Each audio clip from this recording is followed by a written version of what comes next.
Je me regarde pas.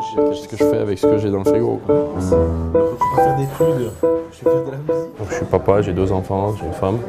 Alors c'est clair que ça n'a pas été facile de concilier les deux. Quand tu es beaucoup loin, tu as beaucoup d'absence, tu pars 1 semaine, 2 semaines, 1 mois.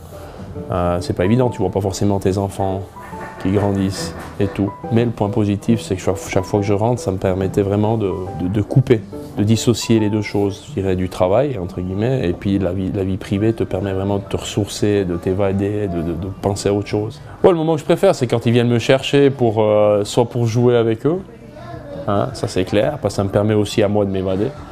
Quand tu joues avec eux, tu as l'impression que c'est plutôt eux qui te montrent comment ça se passe. Donc c'est les échanges qui sont vachement sympas. Qu'est-ce que tu souhaites pour eux en fait? D'être en bonne santé, qu'ils fassent ce qu'ils aiment. Par contre, j'aimerais que jusqu'à l'âge de 15 ans, moi j'aimerais qu'ils fassent du sport en parallèle. Le sport en Suisse, ça reste un hobby que tu pratiques à des niveaux différents. Tu pratiques pour ton plaisir, tu pratiques en amateur ou tu pratiques en élite. Mais le sport n'est pas reconnu en Suisse. Dans certains cas, on te demande de remplir des papiers. Tu dis je suis skieur professionnel, on dit non mais moi je veux ta profession. Je dis mais c'est ma profession.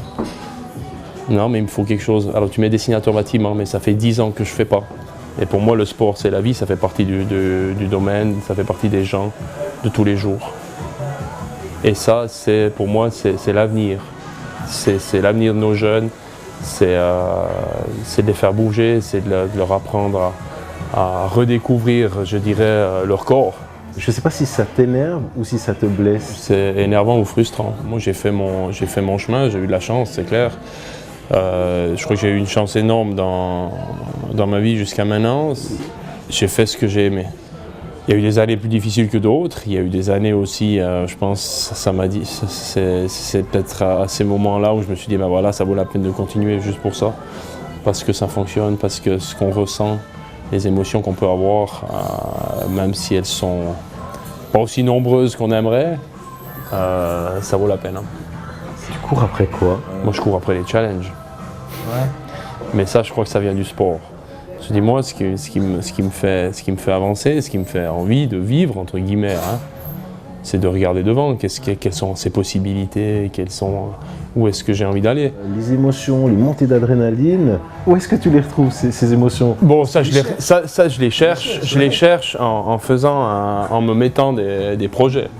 Et puis voilà, c'est vrai que maintenant, je dois compenser ce manque d'adrénaline, mais je le fais aussi par le biais du sport. Maintenant, ce qui me manque, c'est cette tension, cette nervosité que tu peux ressentir dans une aire de départ.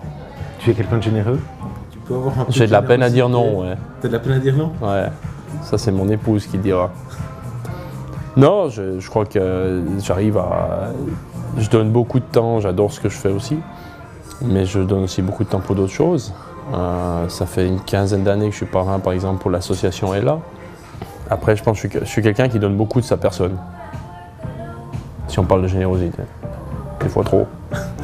J'aimerais que tu regardes ces cartes et que tu choisisses une carte et de m'expliquer pourquoi ça exprime quelque chose pour toi.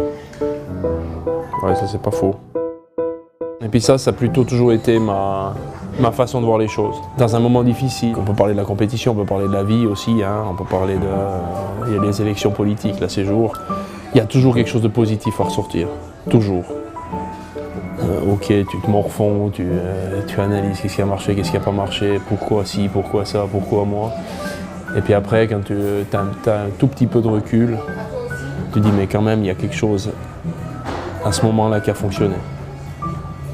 Ça peut être 2%, ça peut être 3%, ça peut être 20%, j'en sais rien. Et puis à contrario, la même chose, quand tu as eu du succès, il y a peut-être à un certain moment où tu dis ça, j'aurais pu le gérer ou j'aurais pu le faire mieux. Donc ça a toujours été un peu ma façon de voir les choses.